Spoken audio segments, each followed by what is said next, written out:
Salut ma team d'été, c'est Dylan Technologies, j'espère que vous allez bien. Aujourd'hui les amis, on se retrouve dans une nouvelle vidéo. Bon les amis, maintenant que je vais un petit peu mieux, vous souvenez-vous, je vous avais annoncé que j'avais attrapé la variante, etc. Bon, mon état se stabilise, ça va un petit peu mieux, j'ai un petit peu plus la forme, j'ai un petit peu retrouvé ma voix. Donc cette fois-ci et aujourd'hui, on va s'intéresser à un sujet qui nous intéresse un petit peu tous, surtout. Et surtout qui arrive à grands pas, c'est le sujet de l'iPhone 13. En effet, il y a du nouveau, on a des nouvelles informations, on aurait peut-être une date de sortie, des caractéristiques, bref, les dernières rumeurs, on va en parler dans cette vidéo, donc restez bien jusqu'à la fin, c'est très important. Et surtout, abonnez-vous et activez la cloche pour recevoir les notifications, comme ça vous ne louperez rien du tout les amis. Bon c'est parti, let's go.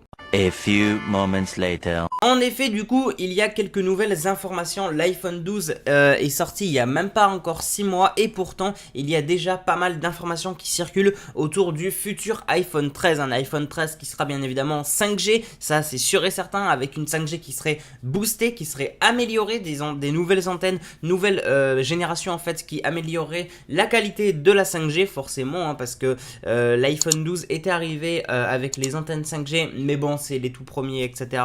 Donc c'est normal qu'il y ait des améliorations, mais attendez, petite information, comment va s'appeler le futur iPhone 13? Parce qu'on dit iPhone 13, mais pas forcément. Alors en effet, il y a des rumeurs qui pousseraient et qui laisseraient croire que l'iPhone, le futur iPhone s'appellerait soit l'iPhone 12S, pour une petite amélioration de l'iPhone 12 ou bien l'iPhone 13. Nous, on va pencher plus sur l'iPhone 13 dans cette vidéo. Je vais plus parler au nom de l'iPhone 13, ça sera plus facile pour se repérer. Mais en effet, ça, la question du prénom, c'est pas encore décisive. Maintenant, on en saura plus petit à petit dans tous les cas. Mais quand l'iPhone 13 va sortir? Eh bien, probablement au 3e trimestre de cette année, tout simplement vers l'automne. On peut s'attendre à septembre. Alors, bien évidemment, s'il n'y a pas autant de retard, si c'est pas aussi compliqué que ça l'a été l'année dernière par rapport au coronavirus, eh bien oui, l'iPhone 13 pourrait potentiellement arriver courant septembre prochain. Ça, on en saura un peu plus, c'est pareil, au dernier moment. Mais avant toute chose, il y aura bien évidemment la WWDC, la conférence dédiée aux développeurs pour présenter iOS 15 qui se déroulera en juin prochain. Bien évidemment, toute keynote, je vous les diffuserai sur ma chaîne, donc abonnez-vous, likez, commentez, partagez, activez bien les notifications, c'est très important les amis. Bien, concernant le prix de cet iPhone, eh bien à combien pourrait être estimé le futur iPhone? Alors le futur iPhone, c'est un petit peu comme tous les iPhones quand ils sortent chaque année. Apple en tendance soit à laisser le même prix, ce qui peut être un petit peu rare maintenant, ou bien augmenter le prix. Mais s'il augmente, il augmente pas énormément, même si des fois 50 € ça peut quand même être pas mal. En effet, on n'a pas d'informations à proprement parler combien va coûter exactement l'iPhone 13 à l'achat, mais une chose est sûre, c'est que je m'attends pas à une forte augmentation. Il y aura potentiellement une augmentation, une hausse du prix, mais elle sera pas immense non plus. Voilà, à part si vraiment ils nous foutent beaucoup de nouvelles technologies, et justement on y arrive à ces nouvelles technologies, parce que à quoi va ressembler? Eh bien Apple va sûrement changer le design, ça voilà, vous savez qu'en général ils gardent un design pendant 2 ans et ensuite ils changent, mais par contre il y aurait sûrement l'encoche Face ID, donc une encoche plus petite et avec l'ajout de Touch ID.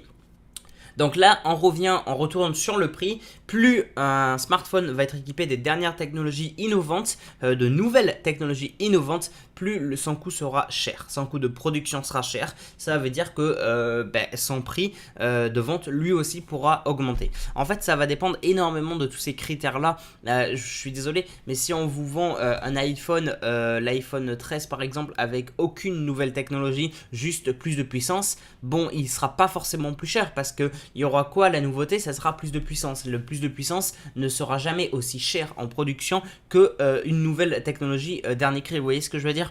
Ça va dépendre en fait, ça va vraiment dépendre de qu'est-ce que va nous proposer ce futur iPhone.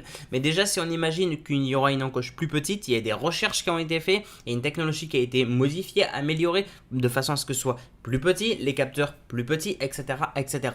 Si ensuite on parle du Touch ID et admettons ce Touch ID se retrouve sous l'écran, comme ça a souvent été ressorti donc ces derniers temps, eh bien on peut s'attendre effectivement, c'est une nouvelle technologie, il faut adapter tout ça, etc., etc.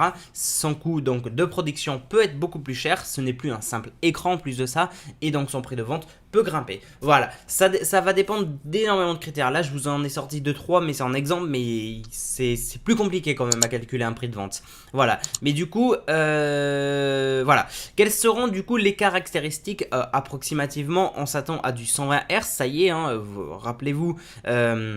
L'année dernière, l'iPhone 12, beaucoup de monde avait été déçu, ce n'était pas un 120 Hz. Là, ça pourrait être. Par rapport au port Lightning, eh bien, il le remplace par un port USB-C, comme sur les MacBook, les derniers MacBook M1 par exemple, comme l'iPad Air ou même l'iPad Pro. Mais aussi, pour revenir du coup sur le Touch ID, alors il y avait eu beaucoup d'informations qui disaient que effectivement, on aurait peut-être un Touch ID qui serait directement sous l'écran, mais pas forcément en fait. Il y a plusieurs rumeurs qui tournent autour et c'est peut-être trop futuriste au final, c'est peut-être pas forcément possible d'intégrer du Touch ID sous l'écran, enfin bref, ça va dépendre, mais il y a des rumeurs qui parleraient carrément d'intégrer le Touch ID sur le bouton latéral, comme c'est le cas par exemple pour l'iPad Pro. Bien évidemment, toutes ces rumeurs, c'est à prendre avec des pincettes, ça vous le savez tous, voilà, il faut faire attention à ce qu'on lit, ce qu'on voit, ce qu'on dit, etc.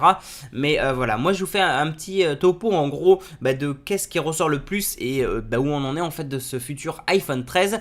Ça a l'air d'être quand même une petite bombe parce que il y a un écran amélioré, des capteurs photo qui vont être améliorés avec le scanner LiDAR qui sera pour les catégories d'iPhone Pro, encore une fois, mais il y a aussi pour le coup, du coup, plus de puissance, bien évidemment, avec la nouvelle génération de puces qui arrivera également, avec iOS 15 qui arrivera également lui aussi. Donc, encore une fois, on aura Touch ID en plus de Face ID, si on en croit les rumeurs. Bref, on aurait vraiment un iPhone qui serait complet, et bien évidemment, le Lightning sera remplacé, donc comme je l'ai dit, par de l'USB-C, comme c'est le cas par exemple pour le dernier iPad Pro ou le dernier Mac M1 par exemple, etc. Voilà, ça c'est vraiment tout ce qui va ressortir. Bien évidemment, la qualité d'affichage, de luminosité et de rafraîchissement de l'écran forcément sera meilleure, sachant que comme je l'ai dit, on aura sûrement un 120 Hz qui n'est pas négligeable du tout. Voilà à peu près du coup les dernières informations que nous avons concernant ce futur iPhone 13. Dites-moi un petit peu ce que vous en pensez vous dans les commentaires. N'oubliez pas de liker, commenter, partager et de vous abonner. Bon les amis, je pense que j'ai à peu près tout dit dans cette vidéo. En tout cas, merci à ma team d'été qui me soutient, qui me suit depuis tout le temps, qui regarde bien mes vidéos. Merci à vous tous. Merci d'avoir regardé cette vidéo également. N'oubliez pas, comme d'habitude, de liker, commenter, partager. N'oubliez pas de vous abonner et d'activer la cloche pour recevoir toutes les notifications. Je compte sur vous, la team d'été. Vous êtes les meilleurs, ne changez rien. Merci à tous ceux qui me soutiennent par rapport à ce que je vous avais annoncé, que j'avais attrapé la variante, etc., etc. Bref, merci à tous. On se retrouve aussi sur les réseaux sociaux, c'est très important. Facebook, Twitter, Instagram, Snapchat, TikTok, Discord. TikTok, je suis hyper actif, il y a des trucs trop cool, trop marrants, il y a beaucoup de délire et de fun, donc n'hésitez pas à me suivre sur TikTok aussi. Bref, de toute façon, tous mes réseaux sociaux sont dans la description, je compte sur vous, il y a mon TikTok, ainsi que tous les autres. Donc je compte sur vous, la team d'été. Merci à tous d'avoir vu cette vidéo, et bien évidemment, on se retrouve dans une future vidéo. C'était Dylan Technologies, salut tout le monde, ciao.